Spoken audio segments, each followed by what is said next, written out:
पहा सुखी जीवनाचा मंत्र।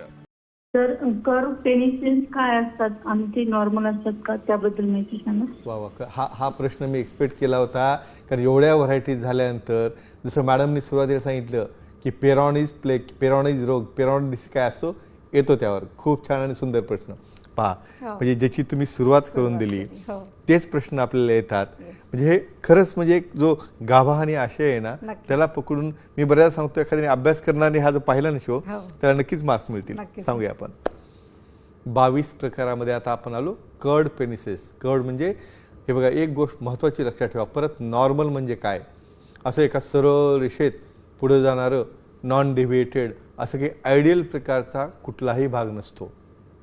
प्रत्येकाचं नाक जरी पाहिलं ना थोडंफार किती वेगळा असेल, बॉडीचा एखादा पार्ट कमी जास्त असेल, त्याचप्रमाणे right deviation, left deviation, upward deviation, downward deviation अशा प्रकारचे डेव्हिएशन हे नॉर्मल व्हेरिएशन असतात। पण जसं आपलं प्रियंका मॅडमनी सुरुवातीला सांगितलं की पेरॉनिज डिसीज, पेरॉनिज आजार म्हणजे काही कारणामुळे डायबिटीज असो, BP असो, त्यावेळी लिंगाच्या एखाद्या साईडला फ्रॅक्चर झालेला असो, बऱ्याचदा क्रिया करताना खूप जणांना रॉंग हिटिंग झाल्यामुळं फ्रॅक्चर होताना त्या ठिकाणी बेंड येतो पेनिसमध्ये। तुम्ही लाजून बुजून घरातच बसता, ते एवढा बेंड होतो की 90 डिग्री अँगल व्हायला लागतो। तुमच्या पार्टनरला जेव्हा इरेक्ट झाल्यानंतर त्यामुळे त्रास व्हायला लागतो, फ्रिक्शन होताना ते लॅटरल किंवा मिडियल वॉलला ते व्यवस्थित हिट होत नाही। अशा वेळेला मग याला आपण ट्रीटमेंट देण्याची गरज असते। अतिशय चांगल्या प्रकारच्या ट्रीटमेंट्स आहेत, इंजेक्टेबल थेरपी आहेत, P-शॉट्स आहेत, या ठिकाणी तुम्ही चित्रफितीत पाहताय।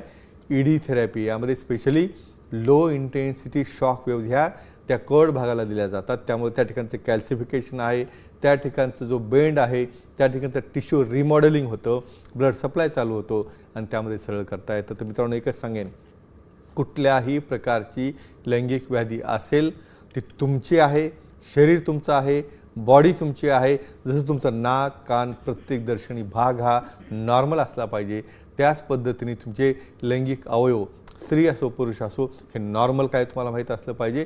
आणि काहीही व्याधी असेल तर लग्ना अगोदरच सेक्सॉलॉजी सेंटर्सना भेटा।